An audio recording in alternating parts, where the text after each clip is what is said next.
And welcome back to the Y.E.S Functional Longevity Podcast, where we give you insight on how to get fit, feel younger, and live better. Hi, my name is Chris Barta, best-selling author and owner of Y.E.S Fitness. And today I have a very special guest. We're celebrating our 200th podcast. Imagine that 200 times it has something to actually say. That's over 4 years. It's like 4 years I've been doing this. I would never have thought. But Rachel, thanks for coming on board today.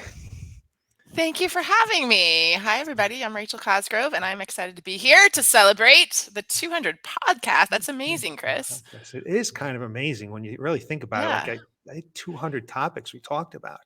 it's a So lot. before we go any further, just so you know, today's topic is we're going to give you the secret formula to boost your weight loss during metabolism. During menopause, pardon me. And for those of you who do not know Rachel, just a quick while. Well, it's not really quick. It's kind of long if you remember the last time.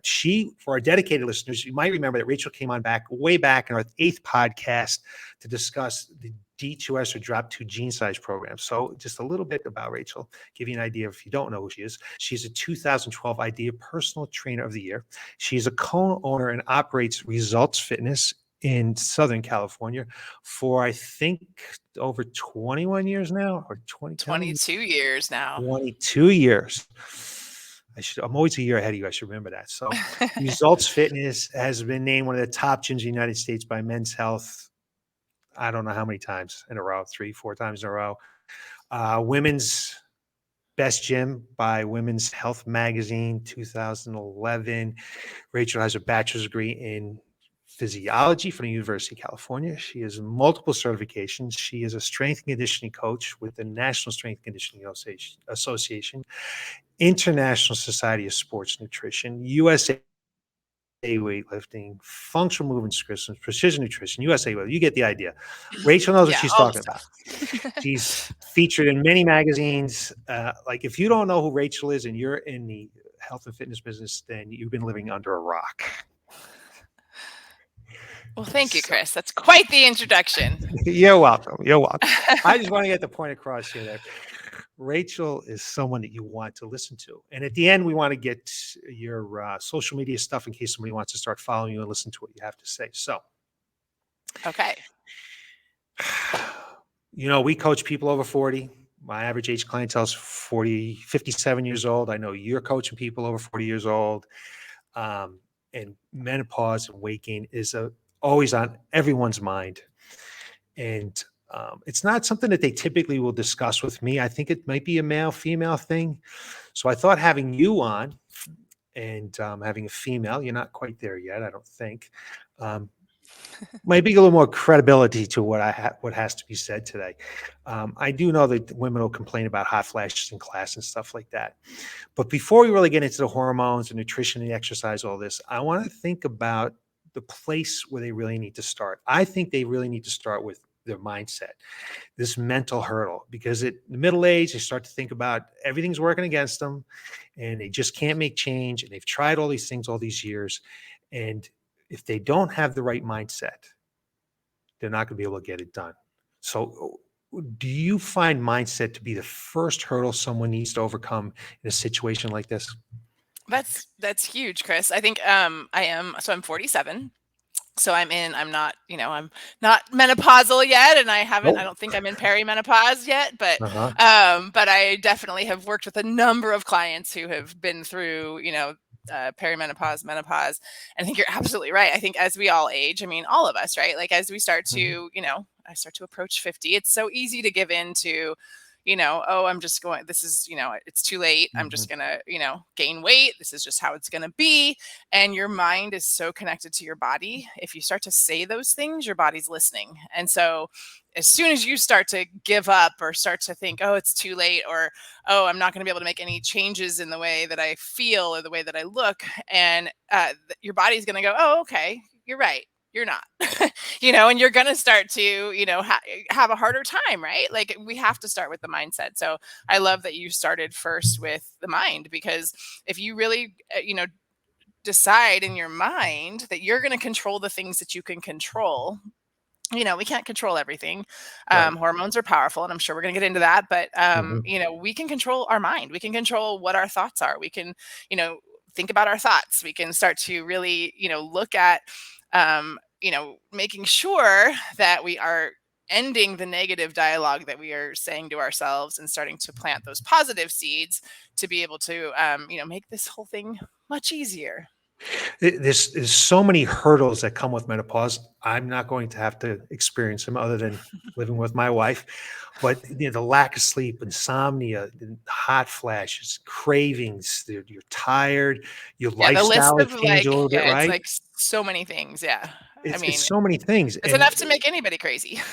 yeah, it's enough to make anyone crazy. I gotta say that I can empathize with the women in here when they get For the hot sure. flashes. They talk about they're so tired because they're not sleeping at night. But there are some things that they can do about that, For and sure. lifestyle things that you definitely can do about that. And mindset is really where we need to kind of start taking a look at that.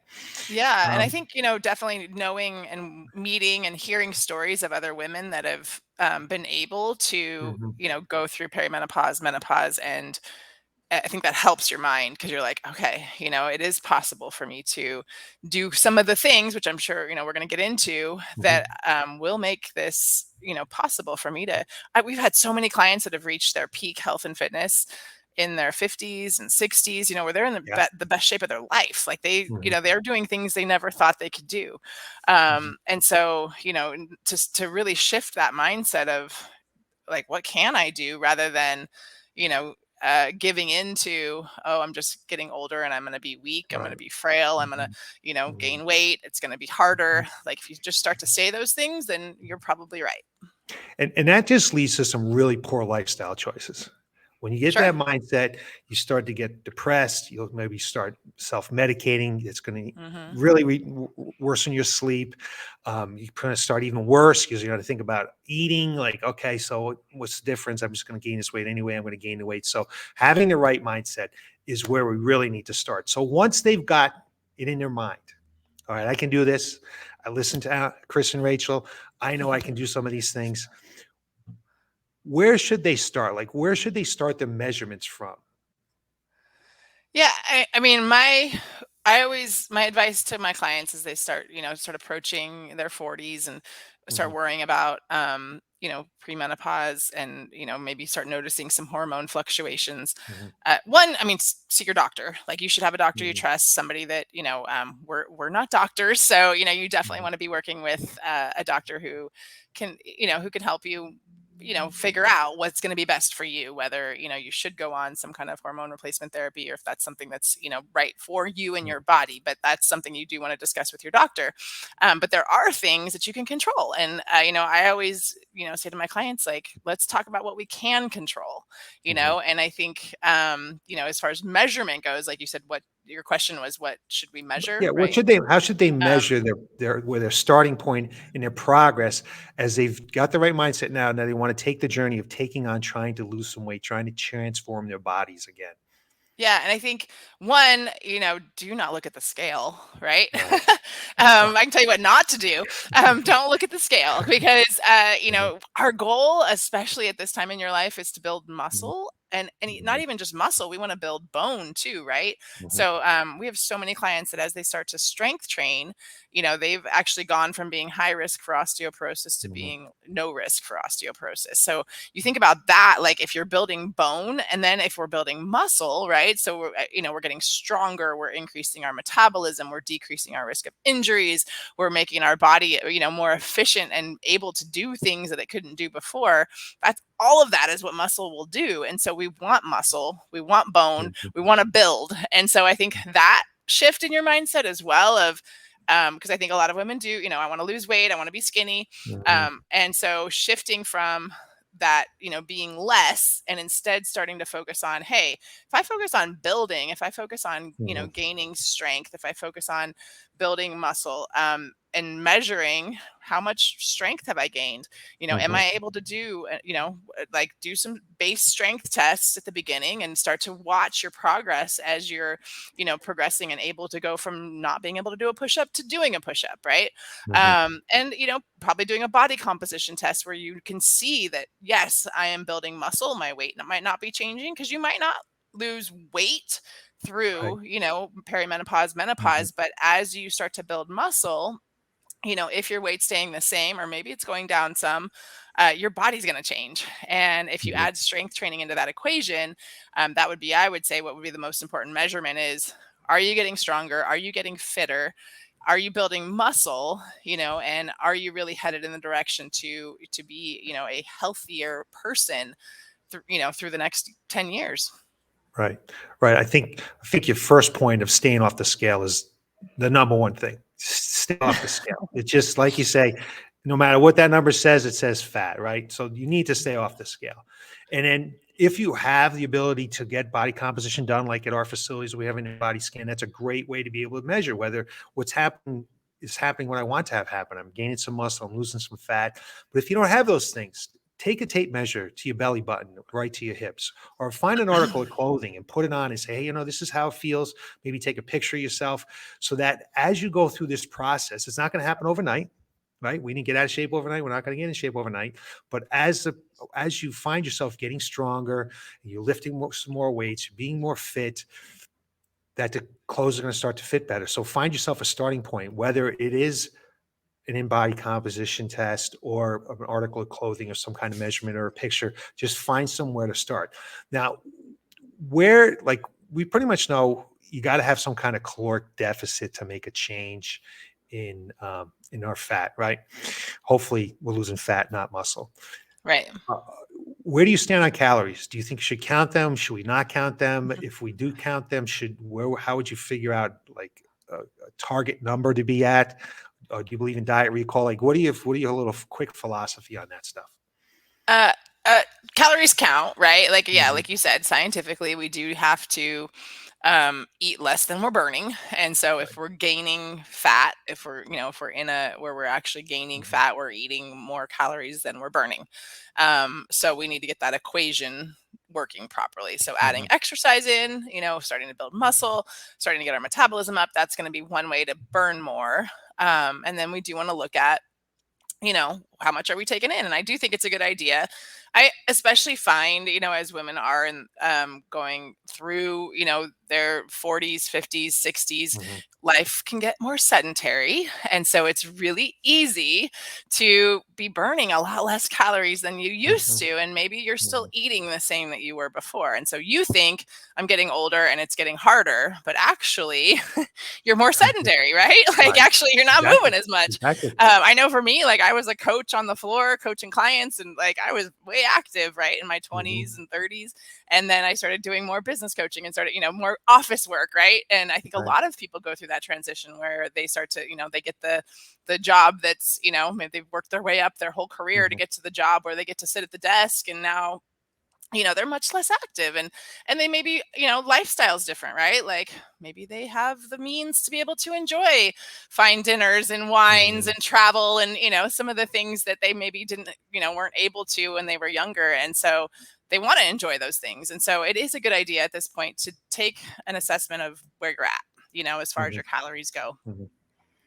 I'm not a huge believer in counting calories, but I do think it's a good way to just get an idea of what portion sizes are and what does have high calories in it, what doesn't have high calories in it. We just went through the last 3 episodes of reviewing the book Next Level Metabolism and how the point is come across of NEAT, non-exercise activity thermogenesis, how we get a little bit older and now we're sitting around. Like even myself, I wasn't coaching, I was sitting in the office and I kind of plateaued and I was on a path of losing some fat, and it's because I wasn't out walking around as much anymore. So it's Sure. you can say you go to the gym and exercise, right? And maybe you're there for 30 minutes or half an hour or an hour, but then you sit on your butt the rest of the day. It's Right. not going to work. You Yeah. got to keep moving. You got to keep moving, and Yeah. I think counting your calories, doing some diet recall, all just gives you some kind of awareness of what's going Right. on with And that that's all type it of is. thing. It's, treat it like it's like a science experiment, right? Like we get Mhm. like tracking is just, okay, what am I doing to know, like if eating this and doing this activity is getting me to this where I'm at right now, like it's an equation, right? This Right. plus this equals this, and I want to change the result, then I Yeah. need to, do something different here, right? Like I either need to move more or I need to take a look at my nutrition. And a lot of the nutrition, like you said, whether you need to track calories, you may just need to make one small change, right? Like it may Right. be just we need to cut our portions back a little bit, or maybe we need to just bump Mhm. up our protein and eat a little less sugar. Or for a lot of us, we know, what the thing is we probably need to change, right? Like a lot of us have Mhm. that, you know, like, oh, I probably need to stop having dessert every night, or I need to stop Right. snacking, so what that is. Mhm. A lot of times when we start working with a client, if they really want some type of meal planning, we'll give them some real guidelines, the journal that we use. But oftentimes it'll be like, okay, you kind of have an idea what you should be doing or not doing. Let's make sure that we're getting enough sleep when we're not stressing out, because we're going to talk about that stuff in a minute. Let's make sure we're drinking enough water, and let's make sure we're getting enough protein, because we just find that some people just do not take in enough protein to maintain that muscle mass that we want to keep. That we Yeah, for want to sure. keep. And that could be one of the first things they track is how many grams of protein are they getting. Right. And a lot of times we'll recommend that for our clients Mhm. is, all right, well, let's first, instead of looking at calories, let's look at how many grams of protein are you taking in? Because right away, if they start eating more protein, they'll start eating Mhm. less of the things that, that might be Right. causing them to gain Right. weight. So that is a good place to start, is start looking at, okay, let me make sure I'm getting 30 grams of protein at every meal, Mhm. and Mhm. what does 30 grams of protein look like? Okay, well, maybe let me make sure that I'm taking in protein that's about the size of my hand, or, so they have an idea of tracking, whether that's, looking at every morsel of food you put in your body and measuring and getting, Mhm. obsessive about Mhm. it, or, starting to really look at, um, something, right? Starting to track something. And I think it is important to track something. And Right. if you're not seeing the results that you want, because if you're not tracking, then, what gets measured gets managed, right? So Mhm. if you're not tracking, how are you going to change it? How are you going to know Right. what's going to work to be able to get you to where you want to be? Well, let's turn our attention to hormones now a little bit. So, can you explain Oh to boy. people so they understand what are hormones? What's their purpose? Okay. Well, what's their purpose? That's a big question, Chris. um, so hormones are really like our body's way of, our body always wants to maintain homeostasis, right? Our body Right. actually wants to stay the Mhm. same. And so I think, hormones are a messenger really in our body, telling our body, like, what to do. And it's a cascade of like hormones. I mean, there's, all kinds of hormones. Like we don't even Right. know all the hormones, Right. that, I mean, they're even now starting to call vitamin D a hormone, right? So it's like Mm. the science of hormones is, I think they're still uncovering the power of our hormones, and Right. hormones are powerful.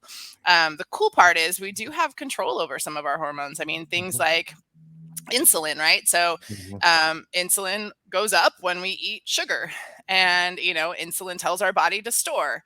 And so if we are trying to lose fat, we want to try to keep our blood sugar stable so we don't have these big fluctuations of Mhm. insulin telling our body store fat, right? So that's one hormone, right? And a Mhm. lot of people don't realize that that hormone is then connected to other hormones. So if you're if you're having these fluctuations of insulin, it could end up making your how when you're going through perimenopause and menopause, some of the hormones that maybe we don't have as much control over, estrogen, progesterone, testosterone, those hormones are going to be affected by hormones like insulin or like cortisol, which is our stress hormone. So if Mhm. cortisol's up, that's going to tell our body again, like we're in a panic state. And we there's been shown in the research that if your cortisol is high, you're going to gain fat on your belly. And that's actually Mhm. where, as women go through perimenopause and menopause, a lot of women end up with, the fat that they do gain, if they gain fat, tends to be on their belly. And I think it's a lot Mhm. stress related, right? Like, Right. if the cortisol is high, they're going to end up with, all of the effects from that. So, Mhm. two easy things to manage your hormones are going to be like for eating protein with every meal and keeping our blood Mhm. sugar nice and stable. And then if we're doing something to bring our cortisol levels down and Right. de-stress. And those two simple hormones can then, that'll keep them from, bouncing off of. I kind of think of it as like, I just think of hormones are like this crazy Mhm. thing that's bouncing all around our body and Yeah. telling everything. And we got to Mhm. like do what we can to keep everything stable. Right. So if that makes sense, does that answer your Yeah. question? Yeah. I always like to try to use the analogy like hormones are like the message that the body wants to do. The body always wants to stay in some type of homeostasis or state. Right. And when it gets stressed or there's some kind of imbalance, it sends off these hormones to tell the body to do what it's supposed to do. And when it Right. gets there, it's like at a castle. It knocks on the door, open the moat, and then it lets itself in, and then the hormones do what they're supposed to do. So in the case of insulin, right? If we're insulin resistant, knocking on the door's not going to get open because the body can't hear that. So it can't hear that it wants to do what it's supposed to do with the insulin, get the blood sugar out of the stream. And the hormones are really like a symphony, right? And Right. they're playing some music, and one thing gets out of key, body's going to send the hormone to get it back into where it's supposed to be. So, like Right. in your example with cortisol. So Yeah. if cortisol stays high, right? We know that from stress. Next thing you know, our leptin levels are going to decrease. Hmm. Okay. And leptin is an appetite suppressant. So now Hmm. we have this stress, cortisol high. We no longer have the leptin. It's not suppressing our appetites. So what happens? We get hungrier and we gain the weight. And if you have cortisol and high leptin, I mean, and you have that for a long time, eventually become leptin resistant, just like you could become insulin resistant and things like that. So yeah, that's how I always look at it, as kind of like as a symphony. The body's just trying to keep everything going the way it's supposed to be going. I And then like when that. it's out of whack, Yeah. it gets way out of whack. So as we take a look at what's happening to the body as we come up onto menopause, we have premenopause and we have menopause, and then we have postmenopause. Most women are familiar with the term estrogen and progesterone and testosterone. But if, as we lose, if I'm correct, in premenopause, estrogen kind of takes over a little bit more than it's supposed to. We have a decrease in Progesterone. progesterone. Right. So estrogen takes over longer than it's supposed to. So what happens in the body if we have like too much estrogen like that? What's it going to cause us to do? Store fat. Store fat, right? I mean, yeah, that's one of the main things that everyone's Things, right? avoiding. And it helps prevent bone loss, bone fractures. So Yeah. what can we do to slow that loss or keep estrogen in line a little bit? So strength training is going to be the main Exactly. key for that. So keep Yeah. so when we do strength training, it's gonna we already talked about it improving our body composition, right? Way back in the beginning.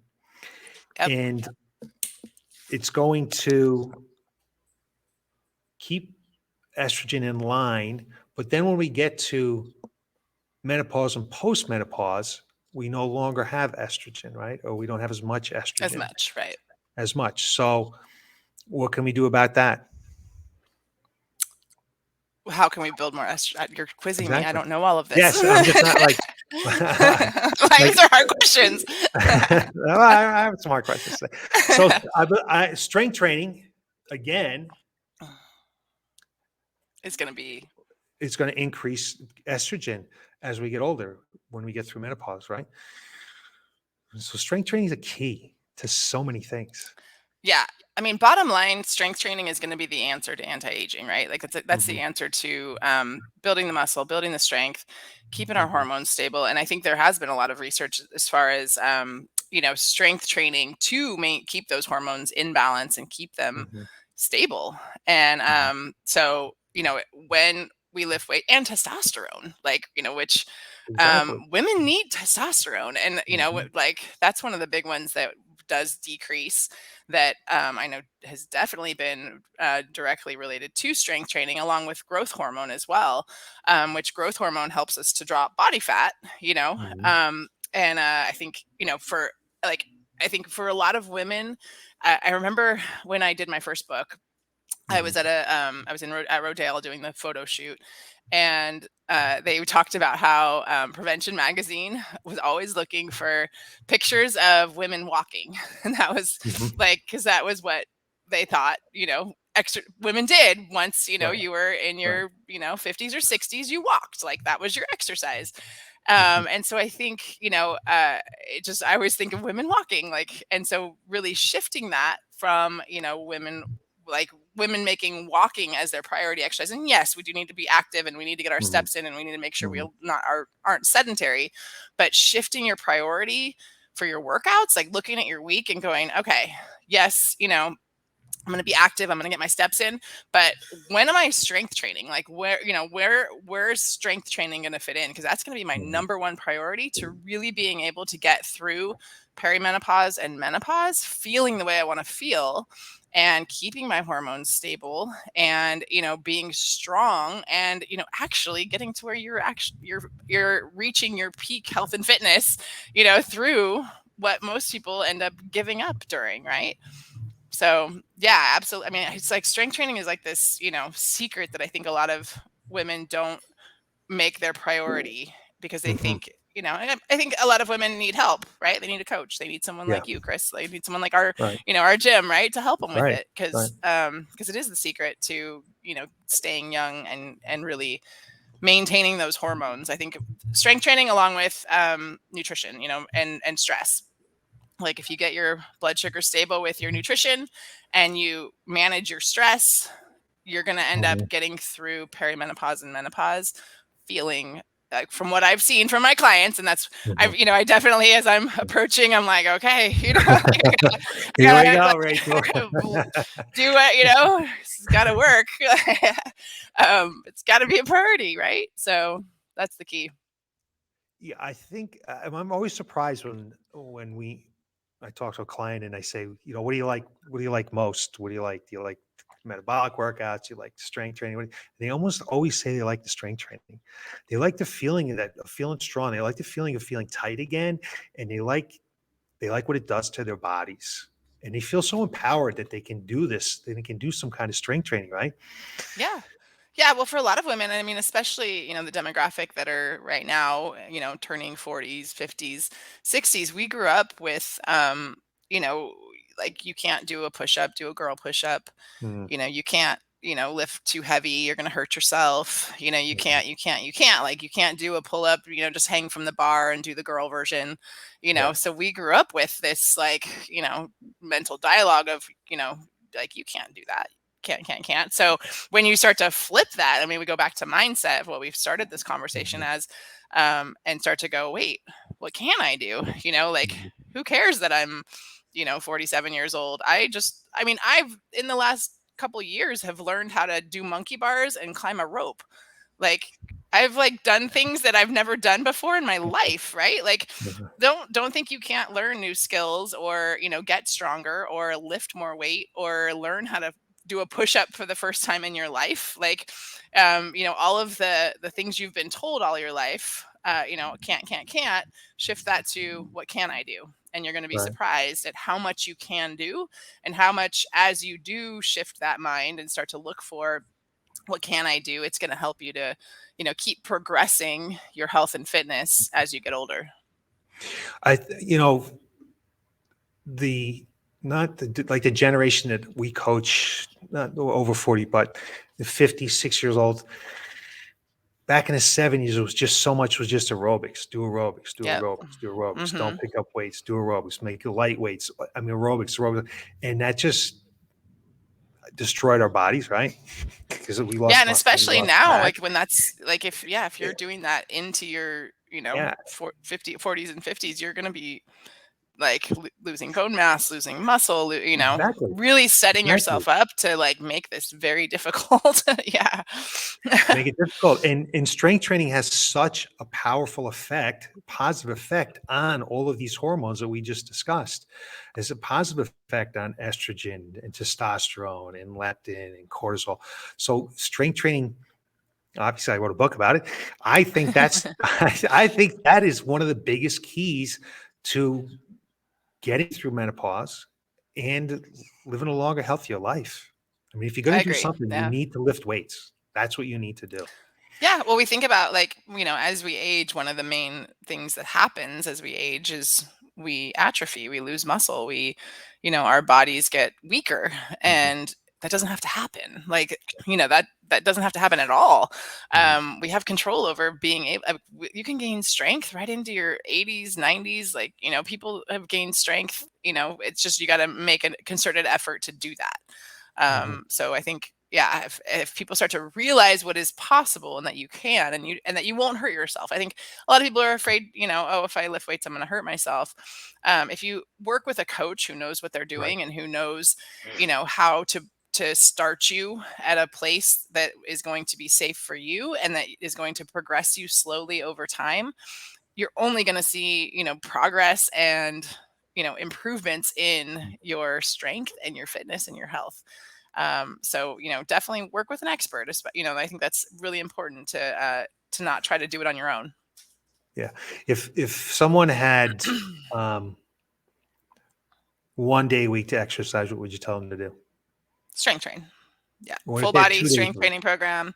Mhm, 2 days a week, I'd still say full body strength training program. I mean, mhm, really, probably 3 days a week, it mhm. would still be, um, full body strength training program Right, because you're going to get the cardiovascular benefits from that. I mean, right. especially if it's a full body circuit training where you're, Mhm. circuit training and your heart rate's going up, like you're not getting Yeah, the cardiovascular right. benefit, plus you're getting the muscle built, Mhm, plus you're, getting all of the benefits of strength training. So, 2 to 3 days a week. And if you're recovering from that, like that is the key with strength training, is that you do need to have that recovery, to really make sure that you're rebuilding. Because if you're not, rebuilding, then that we always say mhm. you get your results from the recovery, not from the workout Right. itself. So you got to make sure you do have that time to recover, repair your muscles, Mhm, rebuild, and then you're ready to go again. So yeah, and I think you can do endurance and you can include that. I'm an endurance athlete. I love going for a run or a bike ride. That's part of my regimen, is because I mhm. love it for my mind, and I just, it's part of what I enjoy. I don't necessarily do it because I know that I'm getting my biggest bang for my buck in the gym lifting weights. That's where I more do it because I enjoy it, you know? Mhm. I think so many people, there's a lot of people that aren't exercising, right? Hmm. And they're afraid of getting hurt. They don't know where to start. I'm just a huge proponent of, we have an accountant to do our accounting, right? We have a lawyer to take care of our lawyer things, right? Yeah. We're always paying people to cook our food, right? Going to Yeah. restaurants. You need to have a coach. You're Yeah. in a part of life that's going to set you up for the rest of life. Yeah. You know, 20s and your 30s, your body's just started to deteriorate a little bit. But when you start to hit 45, 50 years old, it starts to accelerate. And if you think about what you did or what you think you did when you were in your 20s, it's not the same thing. It's Right. we changed the industry's changed a lot, right? Yeah. And you're different. Your body's different, and everyone Yeah. is different, and what everyone is dealing with is different, and everyone's metabolism is different, and so everyone's program should be different. So to just pick up a book or watch YouTube or something like that, it just doesn't make sense to me. Does it make sense to you? No, and I think it's a good point of, I think a lot of people do have this, I'll just do what I did before, or like I want to Yeah, be where I was when I was in my 30s, or, yeah, but like you're a different body, start from yeah. where you're at right now and move Hmm. forward from there. I Hmm. mean, at this point, like you may have had surgeries, you may have, Hmm. had, your body's different. Like you're definitely in a different, place. So give yourself grace, that if you're not where you were when you're in your 20s and 30s, that's okay. And don't put that pressure on yourself. Right. Instead, just start from where you are and start to make progress moving forward. And yes, work with an expert, because if, like you said, it's like the one thing, their body, like your body is one of the most important things that Right. you have, right? Like Mm. this is what we got to live in for the rest of our life. And if we don't get a trusted expert who we know, knows what they're doing and knows they can help us to do a program that's been designed scientifically, customized for you, you're gonna be much more likely to have that success of progressing and building that strength and being able to get, as you get older, really get stronger and get fitter. And I think all of us want that. We all want independence as we age too. And I think, like, if we don't start getting strong now, if we don't start on this path, like people who end up not, hiring the coach and not, starting the strength training program, and then start, feeling worse and worse and worse, it's hard then to try to undo. I mean, we know, all of us, that own gyms, like we see people come in that are in their 60s, or that are realizing like, oh my gosh, my knees hurt, I can't get up anymore, I can't go up the stairs as easy, I can't lift my grandkid up, I can't, right? And now we got to try to rebuild that. But if you actually get this information at a point where you start now, wherever you're at, start today. Right. Like it's going to be easier to start today than it is to wait another 10 years or another 20 years. So today's the day. And there's definitely like the longer you strength training, the benefits accumulate. So the sooner you start, and the sooner you start properly with a coach who's giving you a program that's designed for you, you're then, it's like an investment. It's like putting, it's like when people talk about, it's play the long game, right? It's the same with your health and fitness. Like we got to play the long game. I think we all have that, mentality right now, right? We all got to play the long game. Oh yeah. So it's it's the same with our bodies. Like, don't think of it as this short-term quick fix. I got to get back to what I was in my 30s. Like, think of it as I'm starting now, and I'm going to play this, long game to get my body healthier and fitter and stronger and able to keep doing the things that I want to do, and be able to, hang out with my family and go on trips and like enjoy life. Like that's what fitness is all about. And I think that kind of brings me to your mindset thing. Like if you're not motivated to do it, then start to think about what are you going to miss out on? Like what things are you not going to be able to do if you don't start now? If you keep heading down the path of getting weaker and and you give in to it's too late, and I'm just going to gain weight and feel worse and worse, like you're not going to be able to enjoy the things in life down the road that you might want to enjoy. So I think it is important to kind of sit down and really sit with that. Like, okay, if I stay on the path I'm on, what am I going to miss out on? Yeah. And if I, right now make a change, if I right now hire the coach, if I right now do my first workout, if I right now take the advice of Chris and Rachel and I get started, where are we going? Like, what's, what, and where do I want to, like, where do you want to go? Because it's up to you. I like the idea of building. You build on something because it's not going to happen overnight. Like you don't, I always give this example. You don't start on the first rung of the ladder and go to the 12th rung. You got to go each rung of the ladder. When we start to read, we read in first grade and then in second grade. We don't go from the second grade to the 12th grade. You got to go through those different paths. You got to take the path, and it builds. Strength training builds. What we do today, then you build on whatever you do the next time and the next time and the next time and the next time. So it's a process like anything else. But you got to get started. You just got to get started, right? You got to get started doing something. Absolutely. Yeah. And I think, I mean, as people start to, embrace strength training and start to realize what they can do, it's magical. It's pretty cool stuff. Right. Yeah. It's pretty cool stuff. It's always a lot of fun to watch people lift a weight that they never thought they were going to be able to lift, or do a movement that they didn't think they were going to be able to move, or they come in and they tell me a story about how they helped their friend move and they weren't sore the next day and they were able to move these boxes. Or we just had a woman go hiking, I don't know, in Colorado, and She felt like she was going to fall behind with her son and her husband because they're very fit. So she came on board with us. 6 months later, she went on the hike. She just had a fantastic time because she was able to enjoy it. She was able to keep up. She was able to do what she was supposed to do. And that doesn't happen overnight. It's a process, right? You got to get Yeah. started. You have to Yeah. get started. And it also, like, because we're talking about menopause and perimenopause, Yeah. you might have, a week where you are having a lot of symptoms and Mm-hmm. you didn't sleep well and you had hot flashes and Mm-hmm. like you feel like you're not making progress or and it's easy to give up during those times. And Yeah. so just keep in mind you're riding it out. You're going to ride it out because there Mm-hmm. will be, days or weeks when you're just like, ugh, this isn't working, or Yeah. I just don't feel good. And so Mm-hmm. just if you focus on the long term and you start to Mm-hmm. commit to yourself, you're going to stay committed, no matter what. That'll help Mm-hmm. you get through those times if you are, not feeling good, because there might be times when you don't feel good. Yeah. I always like to, like in the first 1 or 2 sessions when I'm working with a client, I always ask them to try to remember, take a note somewhere of where you're at today, what we were able to do today. And I had this one woman, um, I call her Hollywood now because she's been on the podcast a few times. Her very first day, she stepped off the step, one step down, and fell on the ground. Her leg was so weak. Oh my gosh. Yeah. Yeah, and I was like, "Oh my gosh, this woman is never coming back," right? Right. And she was so mad at herself that she let her body get so deconditioned that she could not step down and accept those forces, the deceleration forces.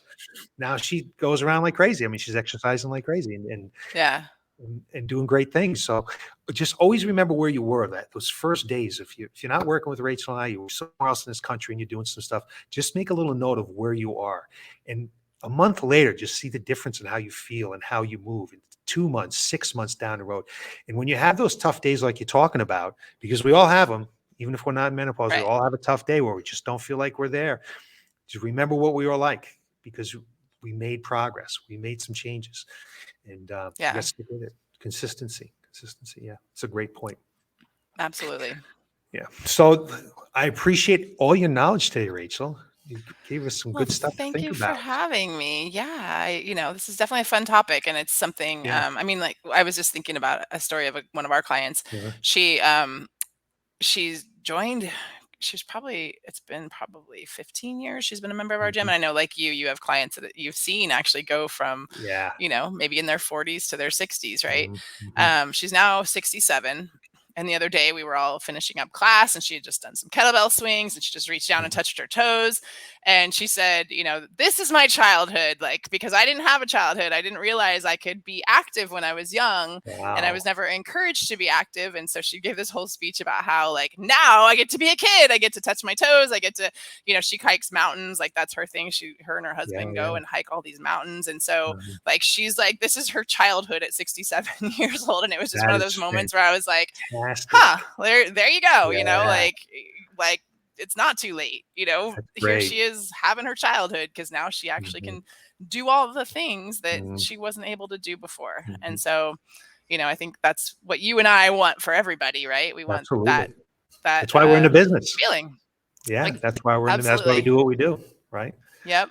It's great. So, I don't have anything else. Do you have any other thoughts? I mean, you gave us some great thoughts. Let's get our mindsets in place. Let's do some strength training and let's get started today.